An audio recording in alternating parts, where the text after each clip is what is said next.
The Statement of Randolph Carter by H.P. Lovecraft.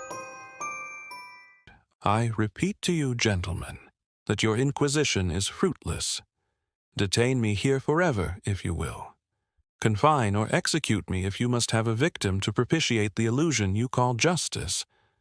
But I can say no more than I have said already. Everything that I can remember, I have told with perfect candor.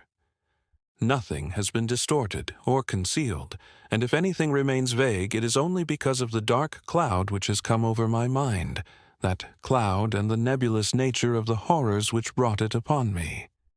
Again, I say, I do not know what has become of Harley Warren, though I think, almost hope, that he is in peaceful oblivion, if there be anywhere so blessed a thing.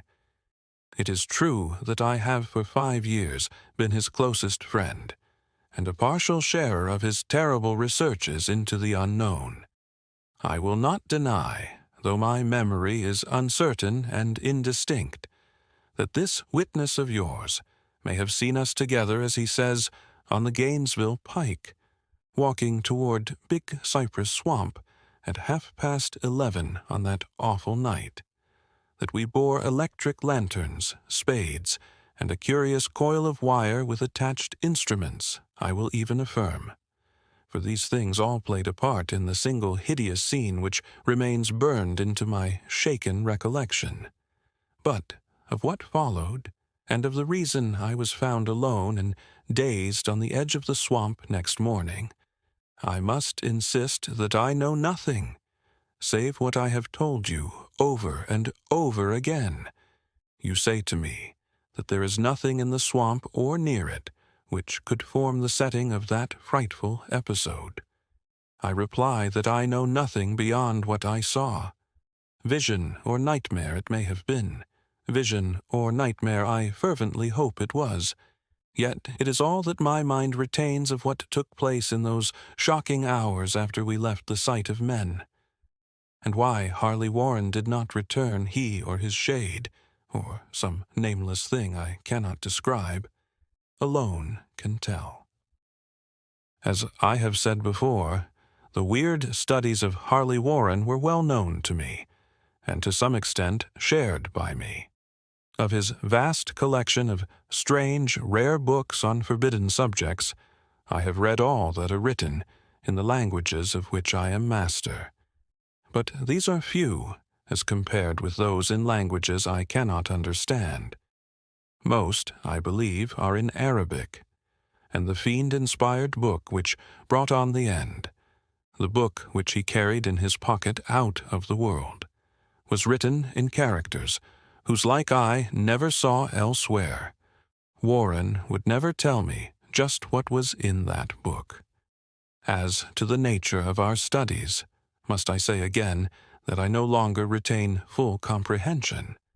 It seems to me rather merciful that I do not, for they were terrible studies, which I pursued more through reluctant fascination than through actual inclination. Warren always dominated me, and sometimes I feared him. I remember how I shuddered at his facial expression on the night before the awful happening, when he talked so incessantly of his theory, why certain corpses never decay, but rest firm and fat in their tombs for 1,000 years. But I do not fear him now, for I suspect that he has known horrors beyond my ken. Now I fear for him. Once more, I say that I have no clear idea of our object on that night. Certainly, it had much to do with something in the book which Warren carried with him, that ancient book in undecipherable characters which had come to him from India a month before. But I swear I do not know what it was that we expected to find. Your witness says he saw us at 11:30 on the Gainesville pike, headed for Big Cypress Swamp. This is probably true, but I have no distinct memory of it. The picture seared into my soul is of one scene only, and the hour must have been long after midnight, for a waning crescent moon was high in the vaporous heavens. The place was an ancient cemetery, so ancient that I trembled at the manifold signs of immemorial years. It was in a deep, damp hollow, overgrown with rank grass, moss, and curious creeping weeds, and filled with a vague stench which my idle fancy associated absurdly with rotting stone.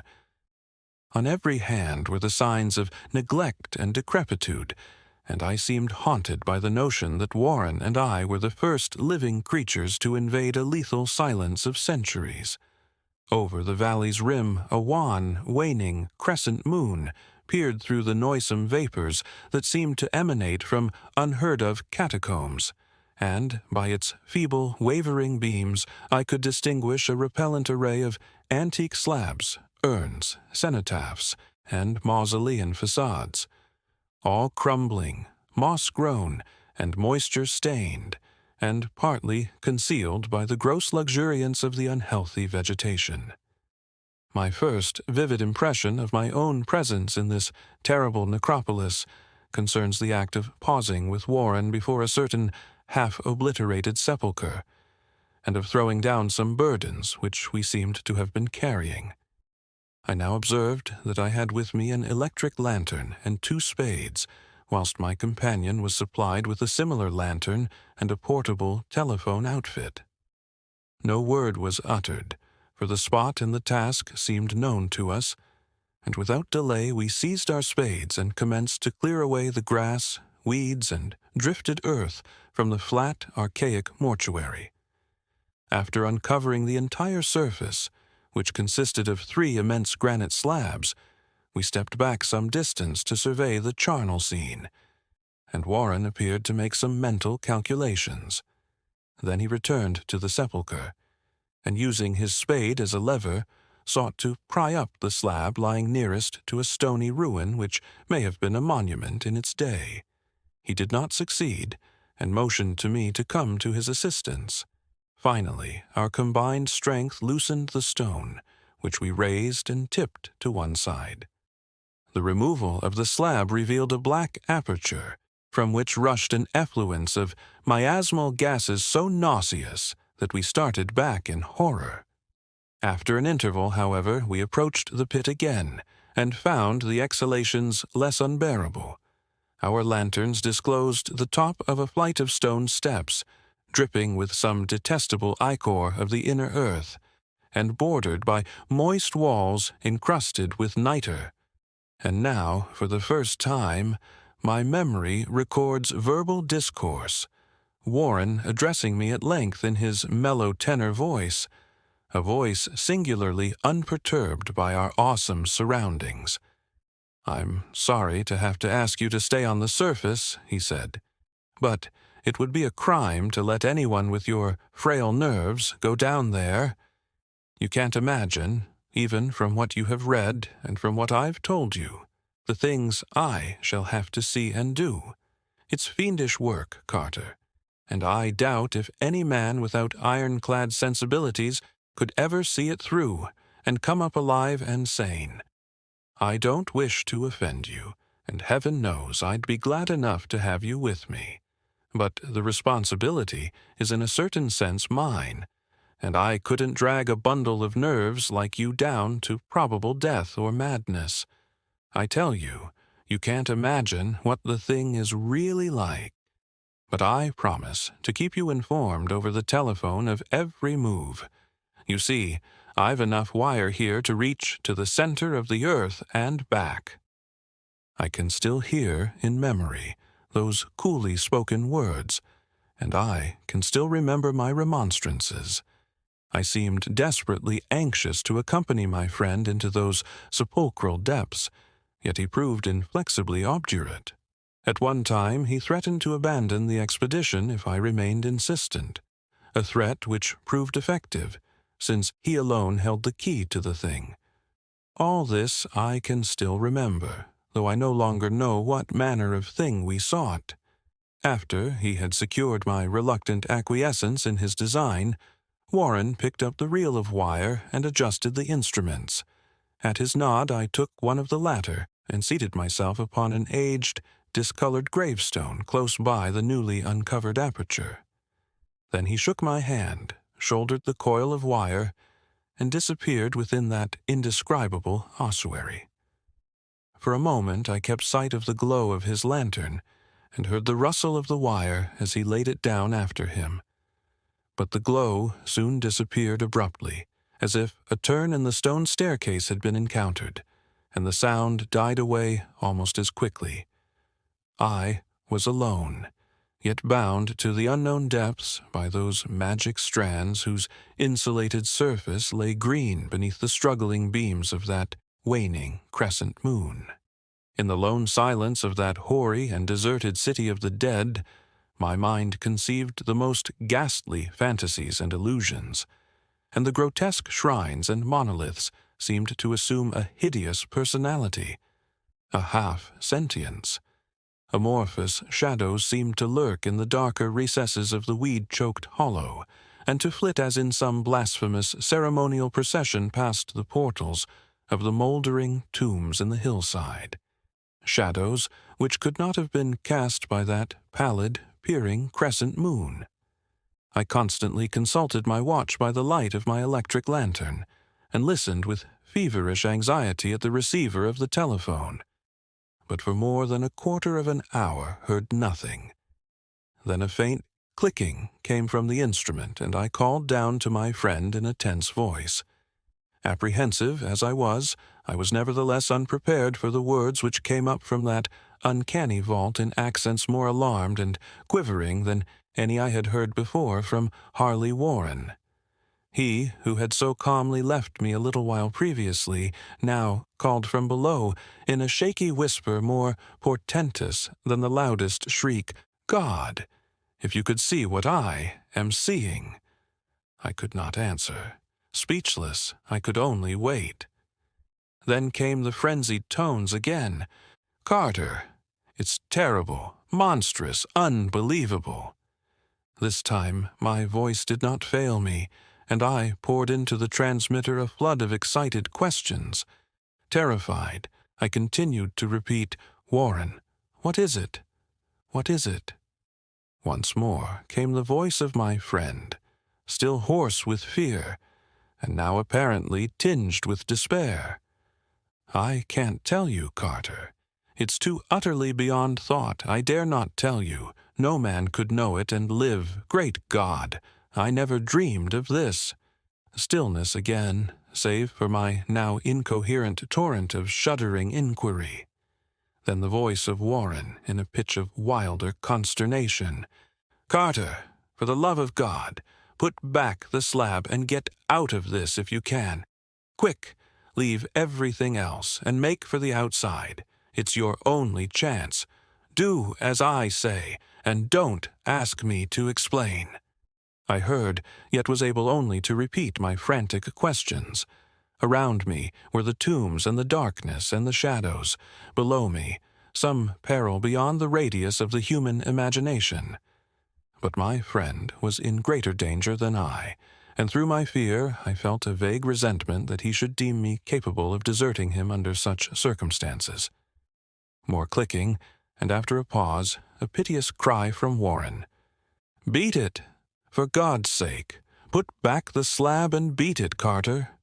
Something in the boyish slang of my evidently stricken companion unleashed my faculties. I formed and shouted a resolution, "Warren, brace up! I'm coming down." But at this offer the tone of my auditor changed to a scream of utter despair. "Don't! You can't understand. It's too late, and my own fault.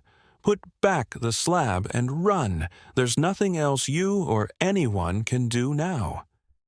The tone changed again, this time acquiring a softer quality, as of hopeless resignation. Yet it remained tense through anxiety for me. "Quick, before it's too late." I tried not to heed him, tried to break through the paralysis which held me, and to fulfill my vow to rush down to his aid. But his next whisper found me still held inert in the chains of stark horror. "Carter, hurry! It's no use. You must go. Better one than two. The slab." A pause, more clicking, then the faint voice of Warren. "Nearly over now. Don't make it harder. Cover up those damned steps and run for your life. You're losing time. So long, Carter. Won't see you again." Here, Warren's whisper swelled into a cry that gradually rose to a shriek fraught with all the horror of the ages. "Curse these hellish things! Legions! My God! Beat it! Beat it! Beat it!" After that was silence. I know not how many interminable aeons I sat stupefied, whispering, muttering, calling, screaming into that telephone. Over and over again through those aeons I whispered and muttered, called, shouted, and screamed, "Warren, Warren, answer me, are you there?" And then there came to me the crowning horror of all, the unbelievable, unthinkable, almost unmentionable thing. I have said that aeons seemed to elapse after Warren shrieked forth his last despairing warning, and that only my own cries now broke the hideous silence. But after a while, there was a further clicking in the receiver, and I strained my ears to listen. Again I called down, "Warren, are you there?" And in answer, heard the thing which has brought this cloud over my mind. I do not try, gentlemen, to account for that thing, that voice, nor can I venture to describe it in detail, since the first words took away my consciousness and created a mental blank which reaches to the time of my awakening in the hospital. Shall I say that the voice was deep, hollow, gelatinous, remote, unearthly, inhuman, disembodied? What shall I say? It was the end of my experience, and is the end of my story. I heard it and knew no more.